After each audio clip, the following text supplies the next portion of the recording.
Ok, bonjour à tous. Alors, numéro 2.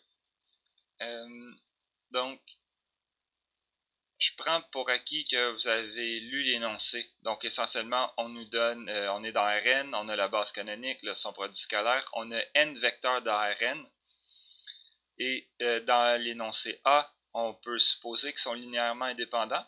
Et là, on nous demande de montrer que si on les wedge ensemble, en fait, ça revient au même que wedger les n-1 premiers. Wedger avec le dernier qui est, on prend juste la projection orthogonale dans la direction perpendiculaire à l'hyperplan engendré par les n-1 premiers. Donc, on va commencer à faire celle-là. C'est essentiellement un exercice d'algèbre linéaire. Donc, numéro 2A. Ici, je vais juste faire un croquis pour visualiser qu'est-ce qui se passe si, mettons, on était dans R3, c'est-à-dire que n est égal à 3, donc on a possiblement W1 par exemple, peut-être W2 ici. Les deux premiers, ça engendre un hyperplan. Dans ce cas-ci, c'est juste un plan. Et là, on a W3 ici. Et là, la projection orthogonale de W3 dans la direction perpendiculaire. Donc, je peux m'imaginer ici, j'ai ça, c'est la direction perpendiculaire au plan engendré par les n-1 premiers, donc W1, W2. Et la projection, peut-être en orange, c'est juste, on projette W3 et ça ici, ça serait W3 perpendiculaire. Et là, ben, on peut s'imaginer la même construction qu'on ne peut pas visualiser, par contre, mais dans dimension plus grande. Donc, les n premiers, ça engendre un hyperplan. Et là, on prend un hyperplan, dans le fond, il y a juste une seule direction perpendiculaire. Et on projette là-dessus. Donc, en fait,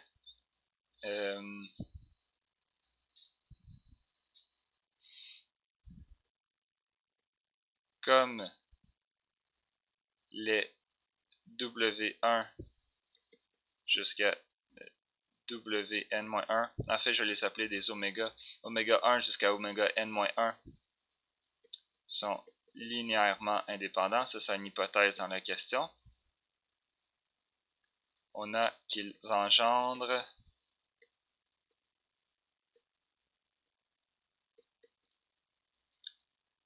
un sous-espace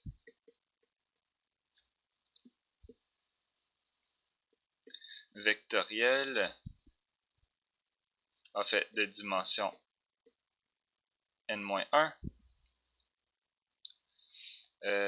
On peut aussi trouver, dans le fond, on va l'appeler, appelons-le,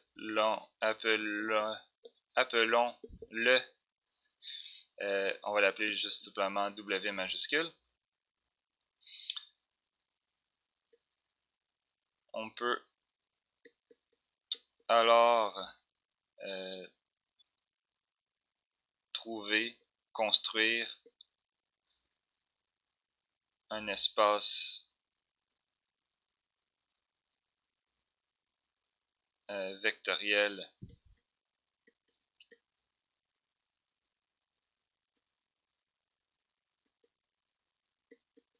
complémentaire et orthogonal. Appelons-le W, on va y mettre un espace perpendiculaire. Donc, essentiellement, ce qu'on a, c'est que je prends l'espace, je complète ma base, si vous voulez, en une base orthogonale. Donc, je suis capable, avec le produit scalaire sur Rn, de trouver un vecteur. On va l'appeler, je ne sais pas comment on va l'appeler. Dans le fond, on n'est pas obligé d'avoir un nom. C'est juste pour l'explication. Donc, peut-être alpha. Donc, fait alpha avec WI est égal à 0 pour tout. Ça ici, c'est égal à vect de... Je ne me rappelle plus la notation, je pense que c'est ça. Comme ça, vect d'alpha pour tout i jusqu'à n-1. Donc essentiellement, on construit son complémentaire orthogonal. Donc ça nous dit que Rn, en fait, c'est égal à une somme directe de W avec Wt. Ça implique que notre vecteur Wn, celui qu'on n'a pas encore touché, le dernier, il peut s'écrire comme U plus, on va l'appeler tout simplement Wt, où U est un élément de W et Wt est un élément de grand Wt, en fait oméga. Et ça, qu'est-ce que ça nous dit? En fait, là, on tombe dans le creux de la question. n-1 n, ça c'est égal, je vais juste remplacer par la définition de oméga n, c'est égal à u plus oméga perpendiculaire, sa projection. Donc ça c'est juste de l'algèbre linéaire. Et là ce qui va se passer en fait, c'est qu'on connaît comment les wedges se comportent. Je vais y aller lentement, juste pour se réchauffer tranquillement. Mais ici, ça c'est multilinéaire, donc on peut distribuer ici. Je vais faire le n-1.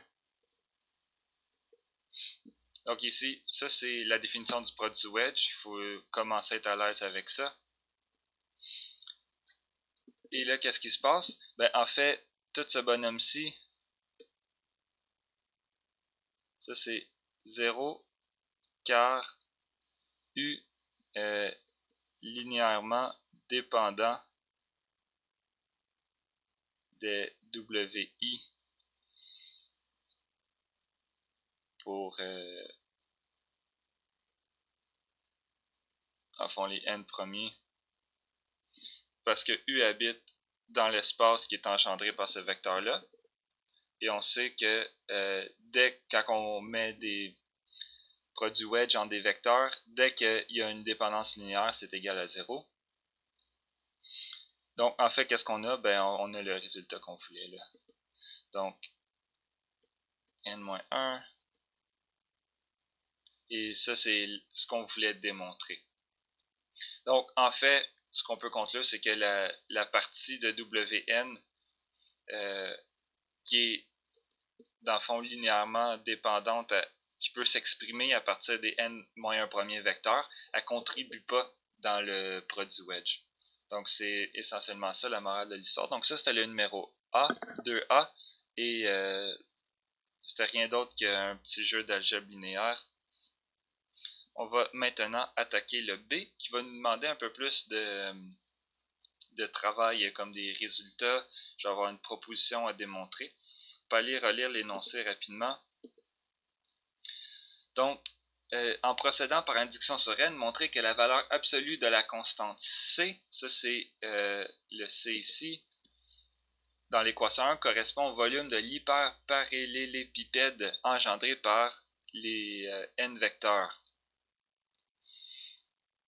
Donc, on va faire ça.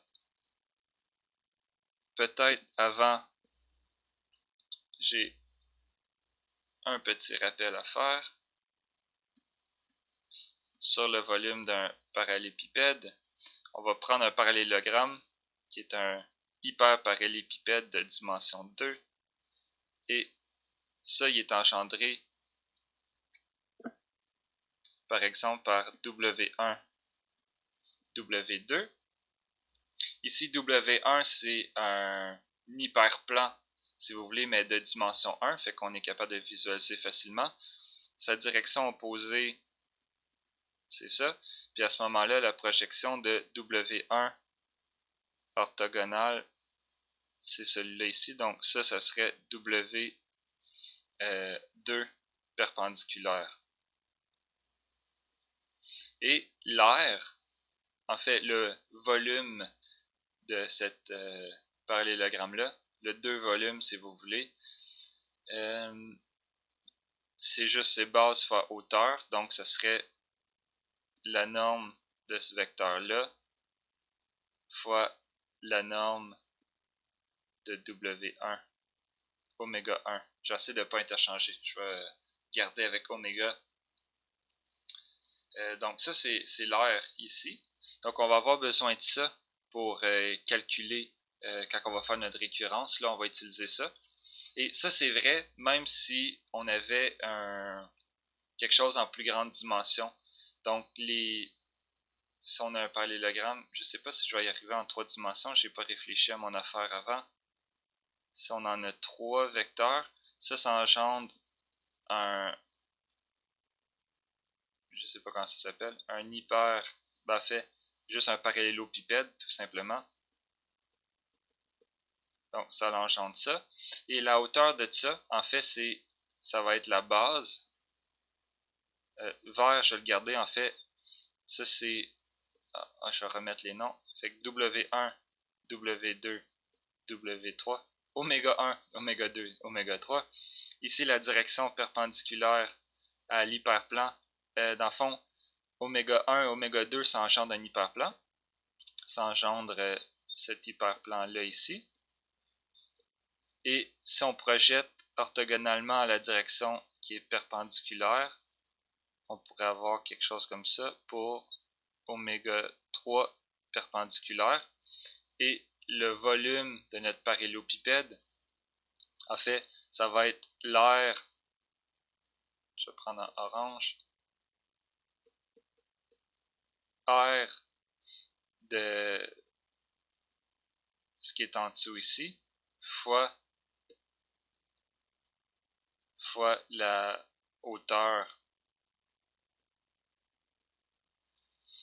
Donc ça, on va avoir besoin de voir ça. Puis en dimension plus grande, c'est dur à visualiser, mais ça va être exactement la même chose. Donc la norme de la hauteur, c'est l'air ici. Fois l'air, ça va me donner le volume. Ok. Et donc c'est cela. On est bien parti. Donc, avant de faire le problème, on va avoir besoin de la proposition suivante. En fait, j'avais la difficulté à résoudre ce problème-là. Je tournais autour du pot, j'étais pas loin, mais j'avais pas à l'avoir comme du monde. Et là, j'ai envoyé un courriel à Frédéric qui me donnait cet élément de réponse-là. Donc, proposition. L'énoncé, c'est deux bases orthonormales.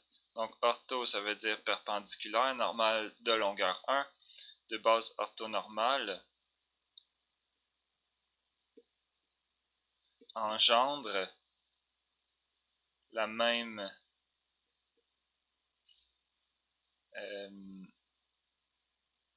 en fait, on avait dit le mot forme, mais en fait, on peut penser aussi le même vecteur, n vecteur, le même n vecteur, volume, la même forme, au signe près. Donc, avec un plus ou moins, puis en fait, ça dépend juste de l'orientation. Je pourrais rajouter le mot deux bases orthonormales orientées de la même façon. Ça a exactement la même forme volume. Donc, on va le prouver ça ici. C'est pas bien difficile, puis ça va nous permettre de se réchauffer un peu là, avec les formes.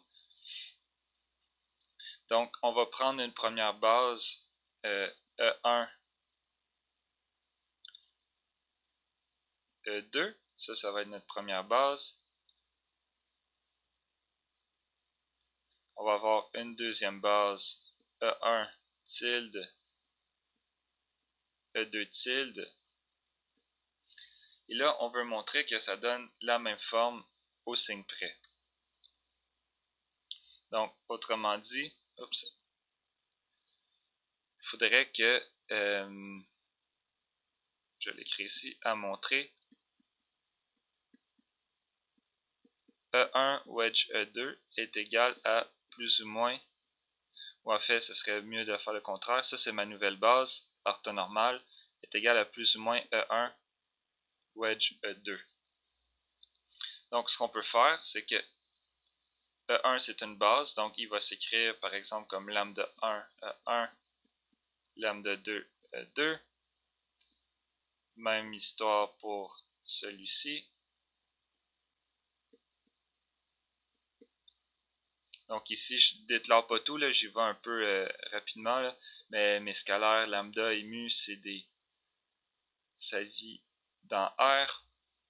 Donc j'ai exprimé ma deuxième base en fonction de la première. Ça me permet de calculer en fait que le produit wedge ici, c'est rien d'autre que lambda 1 E1 plus lambda 2 E2 wedge mu 1 E1 mu 2 E2. Ici, je peux distribuer. Donc, là, j'hésite toujours à y aller lentement ou pas lentement. Donc, j'ai opté pour le lentement. Vous avez juste à accélérer la vitesse de la vidéo. Donc, lui, il va être wedgé avec lui. Ça va me donner lambda 1, E1, wedge, mu 1, E1. Et ça, c'est égal à 0 parce que on a du E1 dans chaque côté. Donc, on a une dépendance linéaire. Et là, ça fait la même chose avec E1, wedge, mu 2, E2. Ici, je vais plus lambda 2, E2, wedge, mu 1, E1. Et là, le dernier, en fait, ça va être lambda 2, E2, wedge avec mu 2, E2. Ça va être 0, donc je ne vais pas l'écrire. Ici, je peux tasser les scalaires en avant. Et je peux réordonner les éléments de la base. Donc, ici, j'ai E2, E1. Et là, en fait, ce que je vais faire, là, oh ben, gars, je vais réécrire. J'allais le faire d'une ligne. Donc, moins, je ramasse le moins, et là, ça me permet de les flipper ensemble. Et finalement, on y arrive.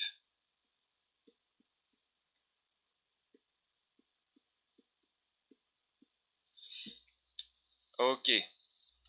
Là, en fait, ce qui se passe, là, c'est que je suis certain que vous pouvez quasiment passer de cette ligne-là à cette ligne-là dans votre tête. Ou peut-être pas encore, mais au moins de là jusqu'à ici facilement. Donc l'étape avant, vous pouvez la sauter clairement. Puis une fois que vous êtes rendu là, c'est pas très dur de le faire là. En tout cas, bref, fait que c'est juste qu'il faut l'avoir fait une ou deux fois, après ça, ça devient évident. Bon, et ça ici, c'est égal, parce qu'on n'est pas encore réussi à montrer ce qu'on voulait. Remarquons que lambda 1 mu 2 moins lambda 2 mu 1, en fait, c'est égal à déterminant de cette matrice-là ici. Et ça, c'est égal à plus ou moins 1, car, en fait, c'est la matrice de changement de base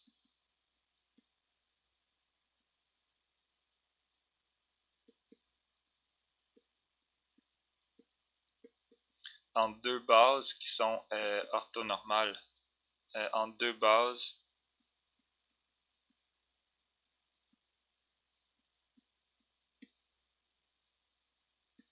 donc, en fait, c'est que le déterminant d'une matrice, c'est le coefficient de dilatation. Donc, si j'ai un coefficient négatif, je renverse l'orientation. Si j'ai un coefficient qui est plus grand que 1, en fait, c'est que je suis en train d'étirer mes vecteurs. Plus petit que 1, je suis en train d'écraser mes vecteurs. Et en fait, j'ai une base orthonormale que mes vecteurs sont de longueur 1. Je les envoie sur une autre base orthonormale que les vecteurs sont de longueur 1. Donc, la matrice de changement de base, elle ne peut pas dilater les vecteurs. Je sais que le déterminant, c'est 1 ou moins 1 parce qu'elle peut peut-être changer l'orientation, mais elle ne peut certainement pas allonger mes vecteurs parce que ça s'en va dans une base orthonormale. Et j'avais déjà une base orthonormale. Donc, ça, c'est le raisonnement ici qui est là. Puis après ça, ben là, ça fait qu'on a pas mal gagné pour la preuve d'une proposition. Par conséquent,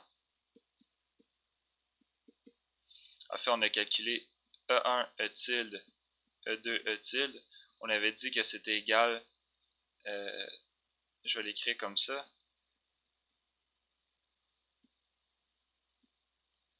à E1 E2, E1 wedge E2, et ça c'est égal à plus ou moins E1 E2. Donc deux bases orthonormales engendrent le même n vecteur au signe près. Ben là, j'ai fait la preuve en dimension 2, j'ai pas pensé. Il faudrait le faire en toute généralité, quoique dans la récurrence, dans le fond, j'en ai besoin pour la première étape de la récurrence, donc en dimension 2, puis après ça, j'utilise, on n'a plus besoin, dans le fond, on applique juste la proposition euh, pour le cas n égale 2, donc k n est égal à 2. Mais je pense que l'idée, elle serait exactement la même là, si on était en plus grande dimension, quoique les calculs seraient peut-être plus lourds, parce qu'on se retrouverait effectivement ici avec un déterminant de taille n, donc on aurait beaucoup de coefficients, mais le raisonnement serait pareil. Oui, donc là, on peut commencer à faire le cas de récurrence.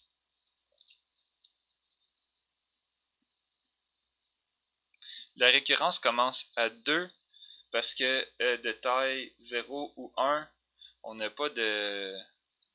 on n'engendre rien comme parallélogramme. On va aller relire la question. Si on a des vecteurs linéairement indépendants, montrer que où Wn est la projection... Ah non, c'est ça c'est A, pardon, c'est moi qui est dans la lune.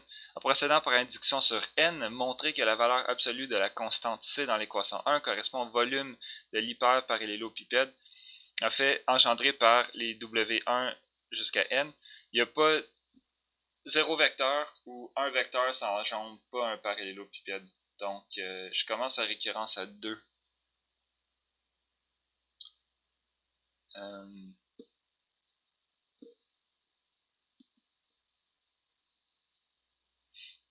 Ouais.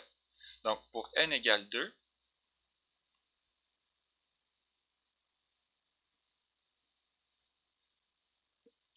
donc, ce qu'on veut montrer, ça, on sait que c'est égal à W1, oméga 1, oméga 2 perpendiculaire. On l'a démontré en A. Et là, il faut se dire qu'on est sur R2. Donc, ça, c'est élément de un 2 vecteur sur R2. Par conséquent, ça, c'est égal à C fois E1, E2. Et on veut montrer que C ici, ça serait, vu qu'on est en dimension 2, R du parallélogramme.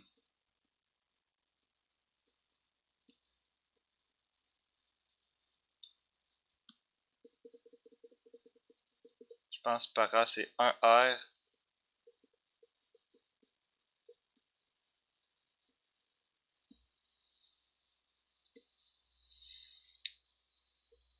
Et je vais faire l'idée de la preuve en dessin et je vais l'écrire formellement après. Donc, ce qu'on a, c'est qu'on a, par exemple, W1 ici. On a W2 ici. Là, ça forme un parallélogramme. Ici, W1, c'est on peut le voir comme un hyperplan de dimension 1, donc c'est juste une droite. Ici, on peut faire la projection orthogonale sur un truc perpendiculaire, la direction perpendiculaire. Bon, dernière tentative, ouais, c'est pas pire. Et l'aire de ce parallélogramme-là, en fait, c'est rien d'autre que W2 comme ça, perpendiculaire, avec W1. Et il faut, c'est base fois hauteur, donc il faut multiplier l'aire des deux.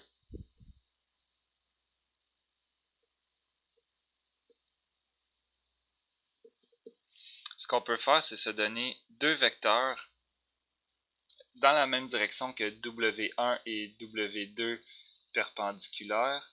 Je vais les faire en bleu ici. Et deux vecteurs unitaires. Donc, je vais les appeler peut-être... Ben, je vais prendre ma notation de tantôt. Donc, E1 tilde et E2 tilde. Formellement, en fait, EI tilde, c'est juste WI divisé par sa norme. Donc, tout ce qu'on a fait, c'est on l'a rendu unitaire. Et en fait, là, si on regarde E1 tilde wedge E2 tilde, ça c'est égal à plus ou moins 1 fois E1 fois E2. Cette constante-là ici, c'est quoi? C'est 1. Et c'est l'aire qui est engendrée par le parallélogramme. C'est l'aire du parallélogramme engendré par E1 tilde, E2 tilde. Donc, on a ce qu'on veut. La constante qui est devant, c'est effectivement l'aire du parallélogramme. Donc là, ce qu'on peut faire, ça va être d'écrire W1 et W2 perpendiculaires en fonction de ces deux vecteurs-là. Et, comment dire, on va... Je pense que le meilleur, c'est que là, je l'écris formellement. Là, c'est les limites de mon dessin. Allons-y. Je veux du noir.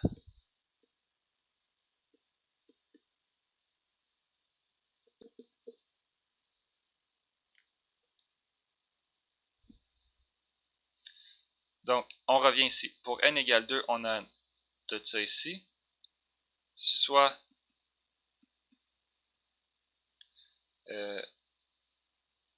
E1 et E2 tilde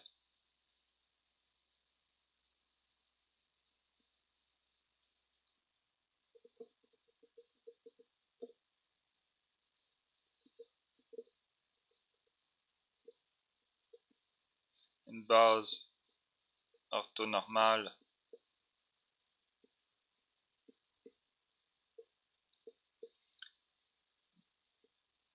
dans la même direction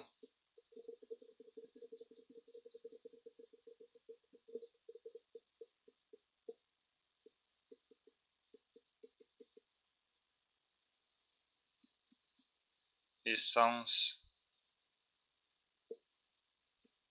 que W1 et W2 perpendiculaires. Ici, je vais écrire respectivement.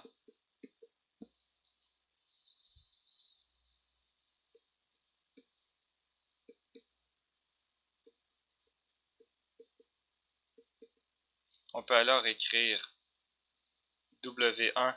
En fait, il est dans le même sens, dans la même direction. Autrement dit, il est sur la droite engendré par E1 tilde.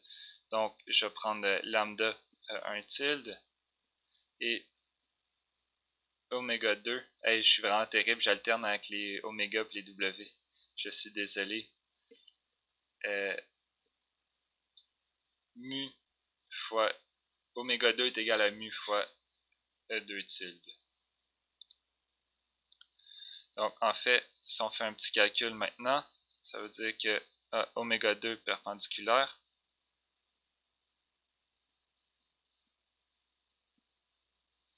En fait, ça c'est égal à lambda 1 tilde wedge mu fait 2 tilde qui est égal à lambda mu fois E1, en fait plus ou moins lambda mu.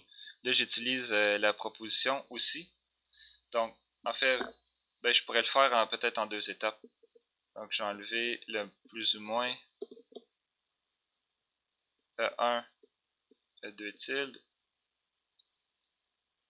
Et là, ici, je peux utiliser la proposition.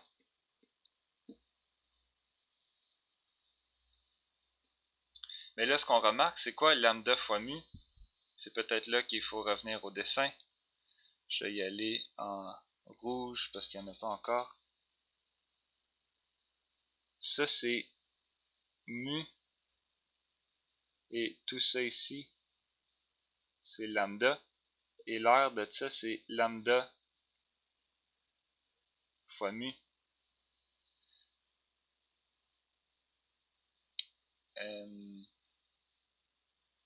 Oui.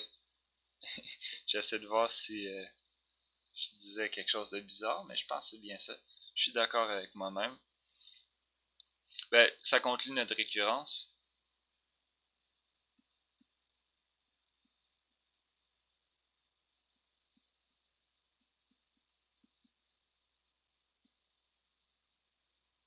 Ici, je ne vais pas écrire parallélogramme, je vais faire un dessin.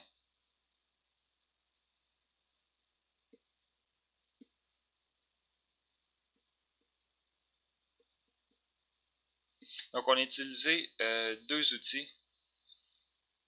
On a utilisé le fait qu'on pouvait l'écrire comme ça. Donc, cette première transformation-là était utile.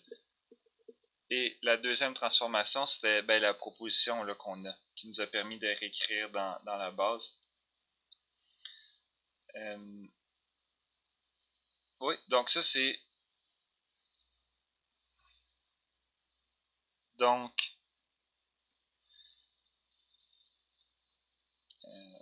on considère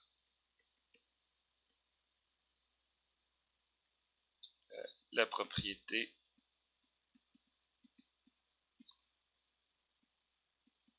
vraie pour n jusqu'au rang n. On va vouloir montrer pour n plus 1, ou en fait même, on peut faire, ça revient au même, là. On va considérer jusqu'à n-1, puis on va montrer pour n plus 1.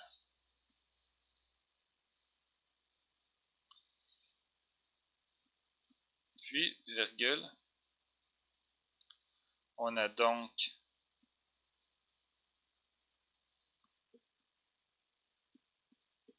par hypothèse de récurrence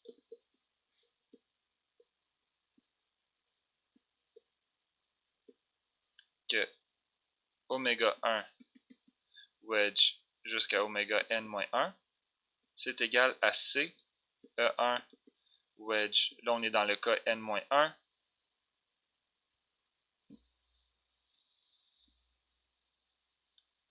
où C est égal à l'aire, fait volume à ce stade-ci, volume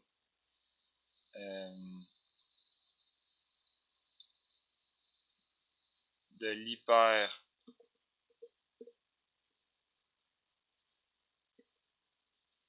l'hyperparallélogramme. Ici, au lieu de dire engendré, je vais juste écrire C ici, je pense que vous me comprenez.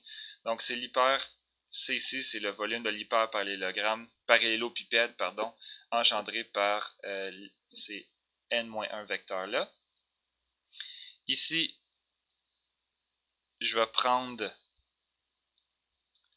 je peux wedger de chaque côté, s'ils sont égales, avec W, oméga n t,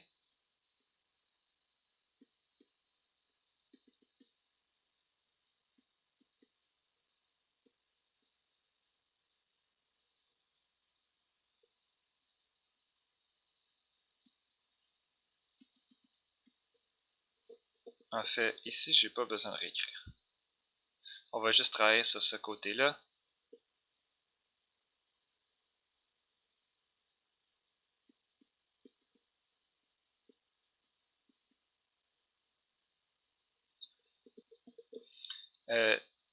Oméga NT, je peux l'écrire dans la base canonique. Donc A1, E1, c'est un vecteur de Rn. Donc il s'écrit pour des scalaires AI de cette façon-là.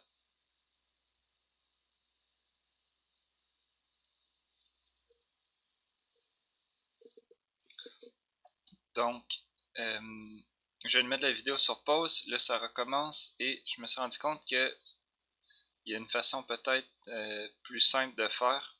En fait, mieux. Donc, ce que je vais faire ici, je vais... Ah, c'est pas ça que je vais faire. Donc, la première ligne ici, c'est correct. Je peux prendre une base orthonormale. Donc,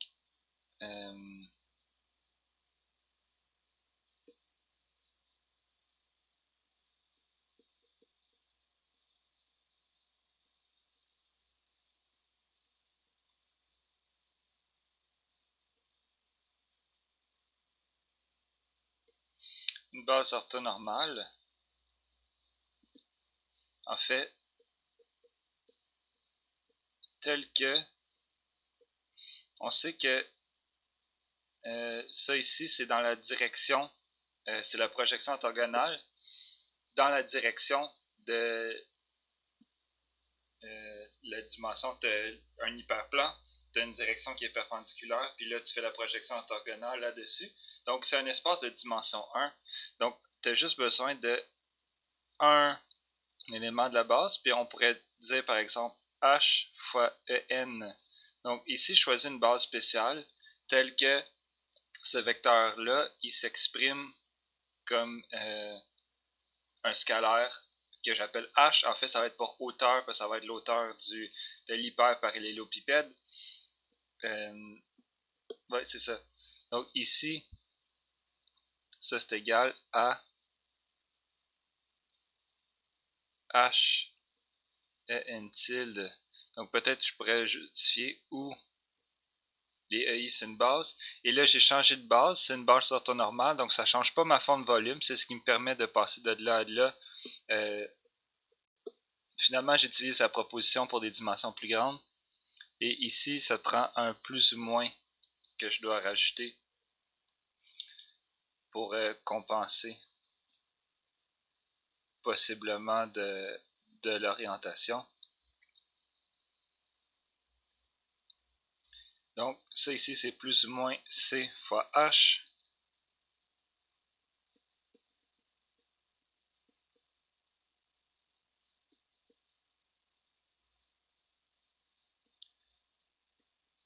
Et là, en fait, je peux encore revenir à ma base normale en mettant le plus ou moins.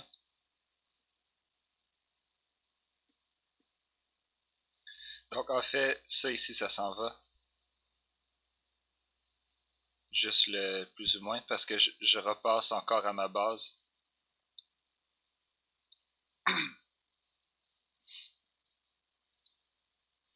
Et là, ben, en fait, on a terminé. Ce qu'il faut se rendre compte, c'est que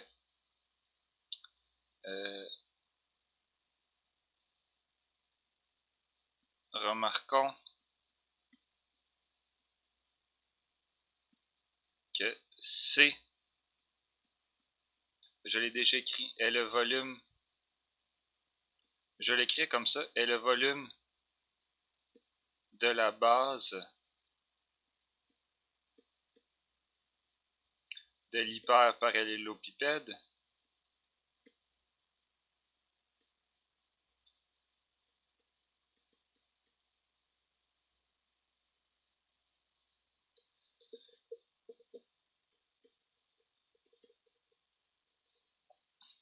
et H, en fait, la hauteur.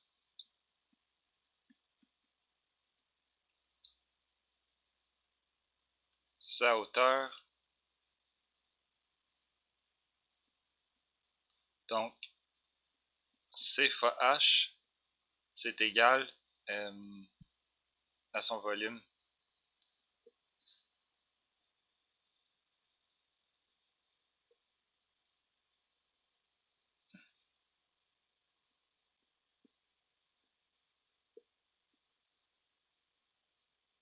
De l'hyperparallélopipède engendré par les n vecteurs. En fait, ici, on pourrait mettre des primes si on veut avoir la notation là, pour l'exercice. Et là, juste réécrire ça encore avec tout simplement un C.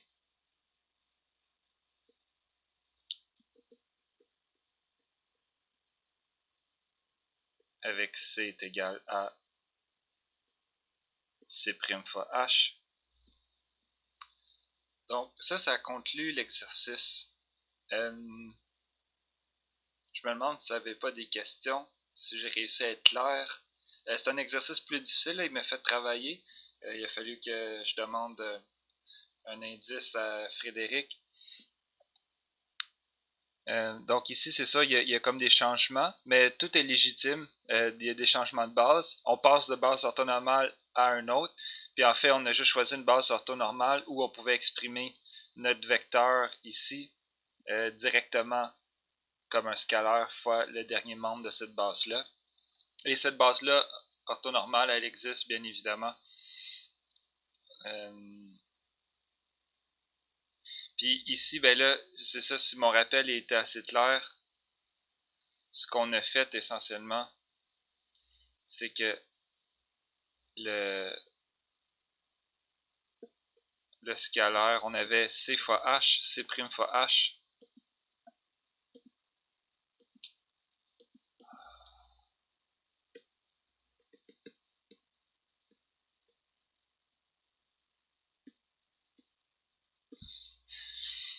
Ici, dans le fond, ça c'est la base. Donc c'est base fois hauteur pour le parallélogramme. Donc ça c'était C' dans notre histoire, qui était le volume. Ça on l'avait par hypothèse de récurrence. Et le H, c'était celui-là ici. C'était la projection WT. Donc ça c'était le H. Donc c'est pour ça que le volume total c'était C' fois H. Donc il faut avoir ce dessin-là en tête. Donc si on redescend par hypothèse de récurrence, tout ça ici, le volume engendré par les n-1, c'est C'. C', c'est le volume de l'hyperparallélogramme. Mais C', c'est ça, c'est la base ici. C'est le volume engendré. Ici, dans l'image, c'est W1, W2, donc les n-1 premiers. On en a 3. Puis finalement, quand on multiplie le h, c'est la constante qui nous vient multiplier pour avoir la hauteur quand on est en dimension n. Donc, c'est ça. Finalement, le dernier numéro, le C, on nous demande une petite phrase en déduire, donc c'est pas très difficile.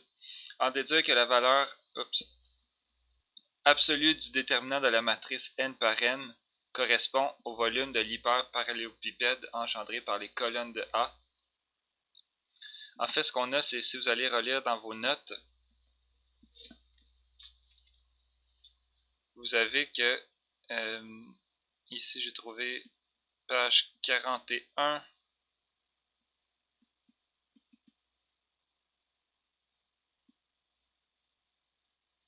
Ça c'est égal à det de A E1 N,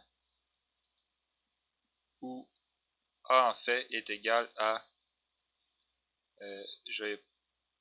W11, W12 jusqu'à W1N. Ça c'est les N composantes de W1, etc.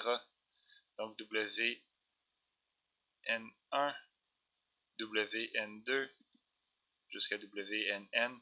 Donc ici, toutes les colonnes, c'est les composants.